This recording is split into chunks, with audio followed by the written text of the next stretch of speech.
These guys use brute force. They're strong. Too strong. And they might be a part of the big three. What big three?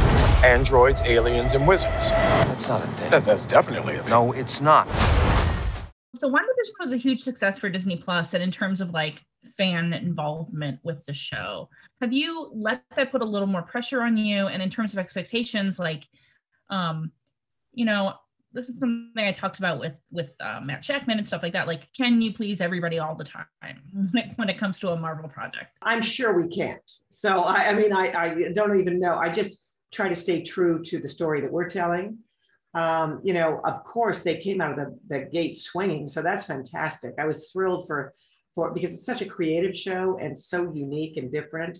You know, it couldn't have opened the whole, you know, Disney streaming thing for Marvel better, as far as I could tell. Now, you know, have they set the bar high? Yes. How exciting is that for us? And you know, I hope the fans embrace our show. We loved making this show. We're very, very proud of it. And I hope the fans embrace it as much as we loved making it. You know, I've heard this show sort of build as like a buddy action buddy comedy, however you want to say it, reminiscent of big action movies of the past. And that is something we see in the first episode that we've seen. Did you guys watch anything in reference? Like, did you come in thinking about, you know, with different sort of projects on your mood board? Oh, sure. Yes, a great way to put it, mood board. I looked at a lot of different, you know, the way I try to get inspiration and ideas and such is from a very, very wide sweep of different genres, even if I'm looking at a particular execution, mostly because I want it to have some originality. I want it to have not just my voice, my personal voice, but also to embrace other ideas that I can bring into the genre. So it's all about sort of feeding the synapses and stirring the pot and coming out with something hopefully original. So, you know, I look at a wide range for everything, you know, cinematically, from a David Lean to a relationship that Alina Workmiller did, or more recently, The Untouchables, or might be, you know, yes, 48 Hours, and, you know, yes, Lethal Weapon, and some of the classics for sure, because we were in that sort of buddy cop arena. But the goal was to really, you know, embrace all aspects of relationship movies as much as we could, because we had so much more real estate, so much more time to explore it with these characters.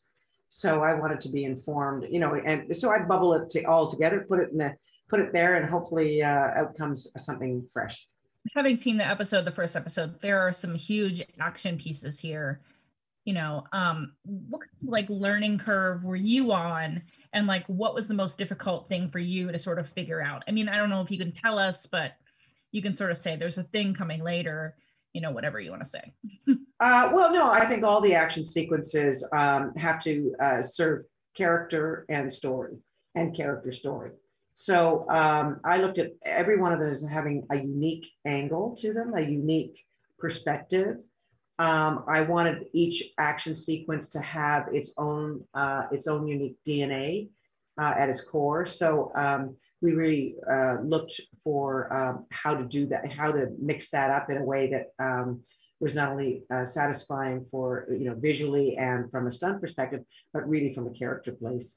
So whether, you know, I look at action sequences much like you look at a drama sequence. It's still got a beginning, middle, and end, and it's still got a violence to it of some form that is character based.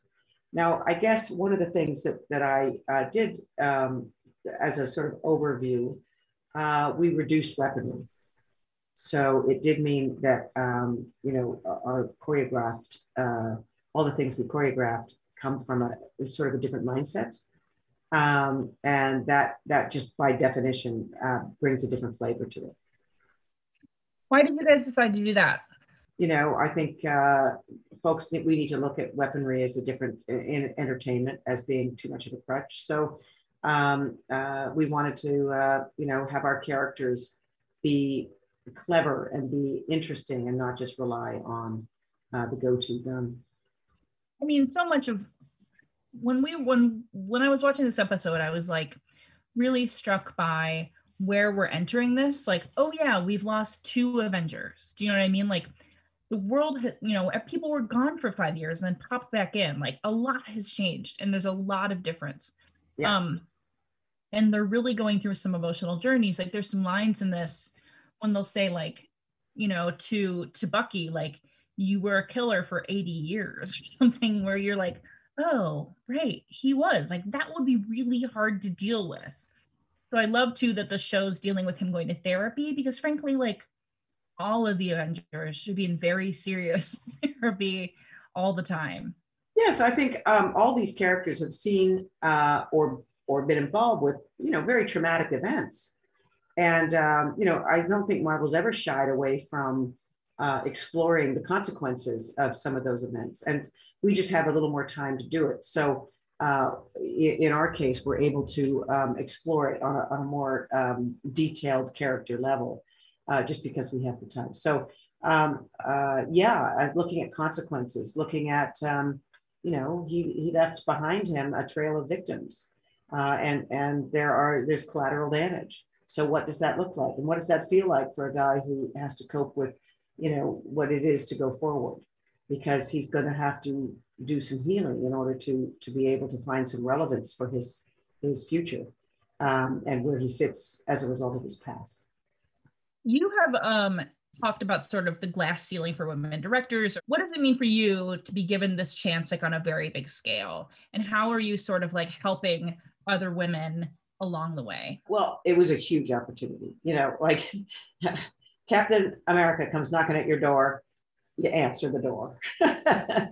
I was thrilled to tell this story, and I felt it really is one of the most important stories of this century. So for all the reasons of the themes and the relevance that's happening right now that we discuss in our world. So it was very on side with my political thoughts and views and what I like to embed in entertainment. So I was absolutely thrilled.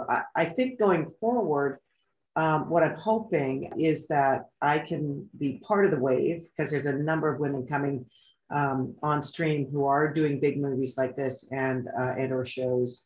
And Marvel's been at the forefront of promoting that as well, is that very soon, I hope we no longer say female director or male director or Black director or Chinese director. I hope soon we're able to just say director or writer, and so that the labels and the genders and the ethnicity count less.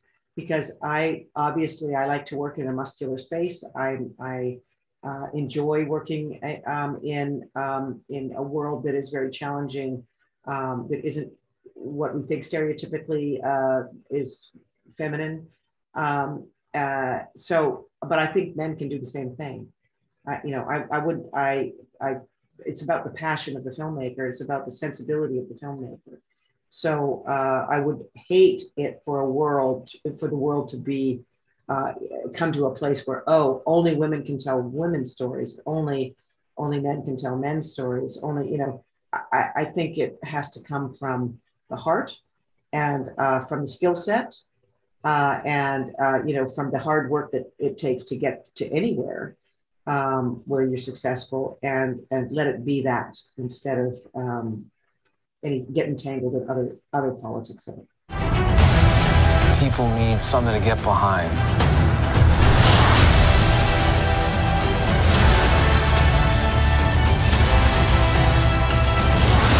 They need the symbol.